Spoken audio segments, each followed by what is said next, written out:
Assalamualaikum warahmatullahi wabarakatuh. Selamat siang teman-teman dan juga Mbak Kinkin. Kami dari kelompok 5. Sebelum kita mulai, kami dari kelompok 5 ingin mengucapkan terima kasih karena telah diberikan waktunya untuk mempresentasikan kerja atau hasil kerja kita.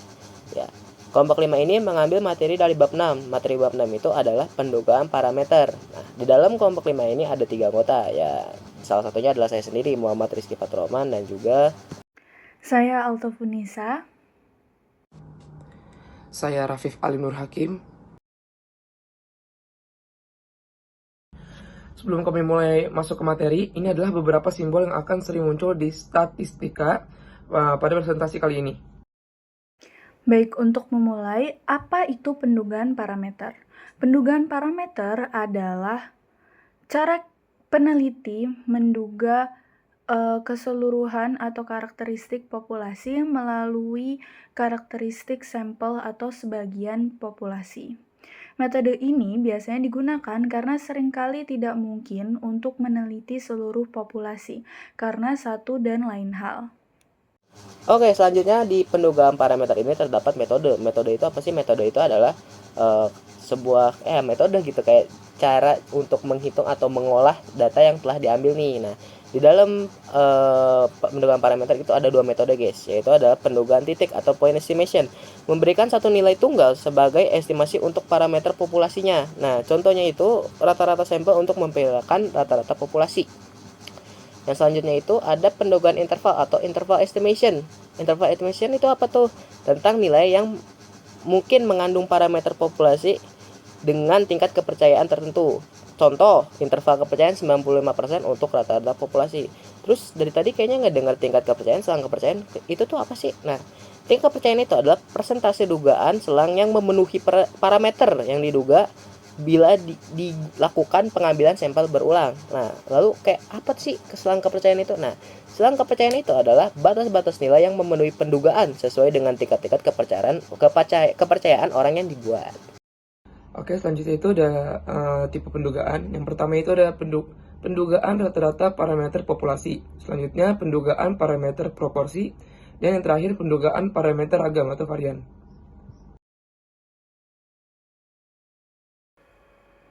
Pertanyaan pertama berkaitan dengan nilai Z dan T. Keduanya digunakan untuk pengujian hipotesis. Bedanya, tabel Z atau distribusi normal standar memiliki nilai sampel yang lebih besar dengan simpangan baku yang diketahui. Sedangkan tabel T atau T-student memiliki ekor yang lebih panjang menunjukkan ketidakpastian lebih besar pada sampel yang lebih kecil dan bergantung pada derajat kebebasan. Pada soal A, nilai alfa adalah 0,025. Artinya dapat dicari bahwa tingkat kepercayaannya adalah 95% karena alfa adalah margin error. Berdasarkan tabel Z atau tabel nilai Z, maka nilai Z 0,025 adalah 1,96. Selanjutnya, pada soal B ditanyakan nilai T bila margin errornya 0,05 dan derajat kebebasannya 4. Untuk ini dapat langsung dilihat di tabel student, yakni 2,1318. Cara membaca tabel Z dan tabel T student ini sama seperti cara membaca tabel perkalian, di mana ada angka di sebelah kiri dan di sebelah atas yang artinya itu berbeda. Untuk tabel Z, di sebelah kiri ada 2 angka di belakang koma dan di sebelah atas ada 3 angka di belakang koma, lalu temukan titik tengahnya. Sedangkan di tabel T student, di sebelah kiri itu adalah V atau derajat kebebasan, sedangkan yang di sebelah atas adalah margin error atau tingkat kepercayaannya. Lalu ditemukan juga di tengah. Untuk pembacaan tabel Z perlu diperhatikan posisi persenannya di kurva karena hasilnya akan berbeda tergantung dengan lokasinya di kurva. Di kanan dan di kiri itu berbeda hasilnya. Baik, selanjutnya. Oke, jadi untuk menjawab nomor 2 itu soalnya adalah standar deviasi populasi sebuah volume kemasan air yang diisi oleh mesin otomatis adalah 1,8 mili. Setiap periode tertentu diadakan penelitian untuk melihat apakah ada pergeseran rata-rata volume air yang dimana ia mendapatkan 8 sampel yaitu 481, 479, 482, 480, 477, 478, 481, dan 482. Lalu untuk pertanyaannya, buatlah selang kepercayaan dengan tingkat 90% bagi rata-rata populasi volume air kemasan tersebut. Nah, caranya itu adalah kan diketahui 1,8 mili dengan 8 sampelnya. Yang pertama itu adalah hitung polos rata-rata atau sampelnya, sampel X-nya. Sampelnya itu adalah menambahkan semua sampel yang 8 tadi, lalu kita bagi 8. Mendapatkan hasilnya 482,5.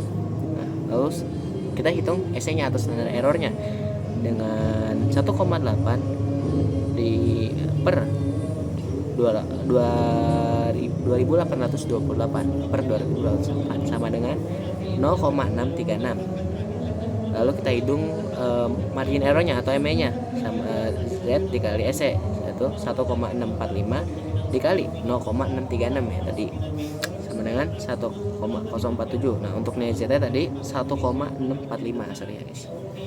Oke, jadi lalu kita bisa hitung nih batas bawahnya itu adalah 480,25 dikurang 1,047 sama dengan 479 per 203 mili. Untuk batas atas ya itu 480,25 ditambah 1,042 sama dengan 481,297 mili. Jadi jawabannya adalah untuk batas bawahnya 479,203 mili dan untuk batas atasnya itu 481,297 mili.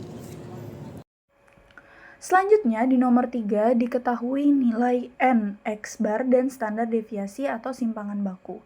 Pada soal 3A ditanyakan selang kepercayaan 98%, maka diketahui nilai Z alfa per 2 adalah 2,33. Kemudian dimasukkan dalam rumus selang dan menghasilkan 3,33. Untuk mencari selang atas rata-rata ditambah dengan 3,33 dan untuk mencari selang bawah rata-rata dikurang 3,33. Pada soal 3B ditanyakan bahwa apabila total pelanggan adalah 2.000, maka berapa selang totalnya? Untuk mencari total penjualan digunakan total pelanggan dikali rata-rata dengan total selang 6.660 dan seperti sebelumnya ditambah dan dikurang untuk mendapatkan selang atas dan bawah. Selanjutnya, lalu untuk nomor 4 yaitu adalah pertanyaannya adalah dilaksanakan suatu penelitian untuk menduga jumlah penumpang atau per trip suatu paket wisata dengan kapasitas 60 orang. Dari pengalaman terdapat indikasi bahwa jumlah penumpang paling sepi itu adalah 10 dan ya paling banyaknya adalah penuh sesuai kapasitas yaitu 60 dengan toleransi sebesar 3 orang. Berapakah ukuran sampel atau trip yang dibutuhkan dengan tingkat kepercayaan 90%? Nah, karena kita cuma tahu nilai maksimum dan minimumnya, kita akan pakai rumus simpangan baku yaitu S sama dengan nilai maksimal dikurang minimal per 4 sama dengan 60 dikurang 10 per 4 sama dengan 50 per 4 sama dengan 12,5. Dengan lalu kita akan menggunakan rumus ukuran sampel selanjutnya yaitu adalah rumusnya adalah N sama dengan Z dikali S per N kuadrat. Yang mana adalah N sama dengan 1,645 dikali 12,5 per 3. Maaf teman-teman, sama dengan 20,5625 per 3 kuadrat sama dengan 6,8542 per kuadrat. Yang dimana itu hasilnya adalah 46,93. Lalu kita buatkan menjadi 47. Kesimpulannya dengan toleransi 3 orang dengan tingkat kepercayaan 90% adalah 47 trip. Untuk soal nomor 5, kita mencari selang kepercayaan 90% untuk rata-rata waktu minum kopi. Rata-rata sampel atau X bar adalah 12,67 menit. Simpangan baku sampel atau S adalah 2,29. Ukuran sampel atau N adalah 15. Karena simpangan baku populasi tidak diketahui, kita menggunakan distribusi T dengan derajat bebas 14. Nilai T table Nilai T, tabel untuk 95% adalah 2,145. Standar error dihitung dengan rumus S dibagi akar N, yaitu 2,29 dibagi akar 15, hasilnya 0,592. Margin of error adalah T dikali standar error, yaitu 2,145 dikali 0,592. Sama dengan 1,27. Maka selang kepercayaan adalah X bar plus minus margin error, yaitu 12,67 dikurangi 1,27 sampai 12,67 ditambah 1,27. Hasilnya 11,40 sampai 13,94 menit. Artinya kita yakin 90% bahwa rata-rata waktu minum kopi karyawan berada di antara 11,40 hingga 13,94 menit. Untuk soal nomor 6, kita membandingkan rata-rata waktu kerja metode lama dan metode baru. Rata-rata metode lama atau X bar 1 adalah 36,17 menit. Rata-rata metode baru atau X bar 2 adalah 30,29 menit. Selisihnya adalah 5,88 menit. Kita gunakan varian gabungan. Standar error adalah selisih rata-rata diperoleh 2,47. Dengan derajat bebas 11, nilai T tabel untuk 95% adalah 2,201. Oke, margin of error-nya 2,201 dikali 2,47, yaitu 5,44. Jadi selang kepercayaan untuk selisih rata-rata 5,88 dikurangi 5,44, yaitu habis itu 5,88 ditambah 5,44. Hasilnya 0,44 sampai 11,32 menit. Dengan tingkat kepercayaan 90%, metode lama membutuhkan waktu lebih lama daripada metode baru dengan selisih antara 0,44 sampai 11,32. Untuk selanjutnya di nomor 7, terdapat 3 kasus yang berbeda dengan perbedaan standar deviasi dan apakah kedua populasi saling bebas atau terikat satu sama lain. Di kasus pertama, apabila standar deviasi diketahui dan nilainya sama, maka dibutuhkan rata-rata 1, rata-rata 2, margin error, nilai kepercayaan, dan nilai Z. Lalu digunakan rumus sebagai berikut dengan hasil selang atas 5,52 dan selang bawah min 11,12. Pada kasus kedua, apabila standar deviasinya sama tetapi nilainya tidak diketahui, data yang dibutuhkan kurang lebih sama dengan perbedaan, nilai Z diganti dengan T dan adanya SP atau standar deviasi gabungan, maka digunakan rumus sebagai berikut dengan hasil min 3,77 lebih kecil dari mu1 kurang mu2 lebih kecil dari min 1,83. Kasus terakhir, apabila kedua populasi tidak saling bebas atau terikat, maka diperlukan nilai D bar sebagai tambahan dan setelah dimasukkan ke rumus menghasilkan nilai min 9,377 dari lebih kecil dari mu gabungan lebih kecil dari 3,77. Next.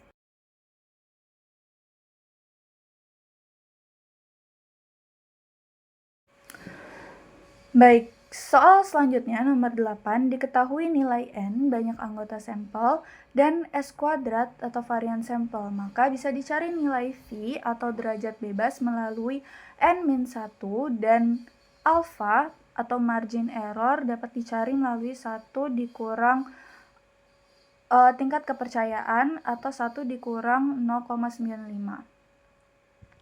Dengan menggunakan rumus pendugaan parameter ragam atau varian, ditemukan bahwa hasilnya adalah 1,352 lebih kecil dari varian populasi lebih kecil dari 2,181. Selanjutnya. Oke, untuk nomor 9 itu adalah buat selang kepercayaan bagi nyamuk yang mati. Jumlah nyamuk hidup di ruangan 1 adalah 1000 dengan jumlah nyamuk yang mati itu adalah 825. Lalu proporsinya adalah 0,825. Lalu untuk di ruangan kedua, jumlah nyamuk hidupnya itu masih sama, yaitu 1000 dengan jumlah nyamuk mati sekarang adalah cuma 760. Lalu proporsinya adalah 0,760. Lalu P kuadrat sama dengan P1 dikurangi P2 sama dengan 0,825 dikurang 0,760 sama dengan 0,0 Lalu kita masukkan nih untuk mencari nilai SE-nya. Ya, lalu akan mendapatkan hasil 0,0181. Lalu untuk nilai kritis atau nilai kritis Z yaitu adalah 0,005. Lalu kita akan mencari batas bawah dengan rumus P kuadrat dikurangin Z dikali SE dikali 0,065 dikurang 2,576, yaitu kita akan mendapatkan hasil 0,0184. Lalu untuk batas atasnya P kuadrat ditambah Z dikali SE dikali 0,068 ditambah 2,576, yang mana kita akan mendapatkan hasil 0,11116.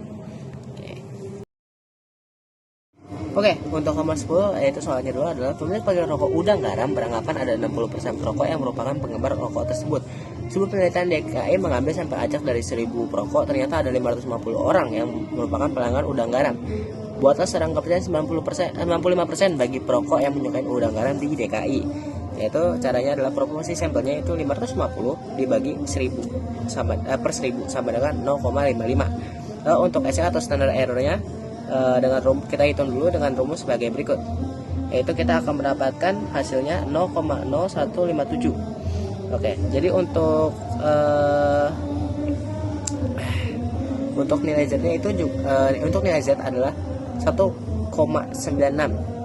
Nah, lalu kita akan hitung ME-nya atau margin of error-nya, yaitu dengan batas bawah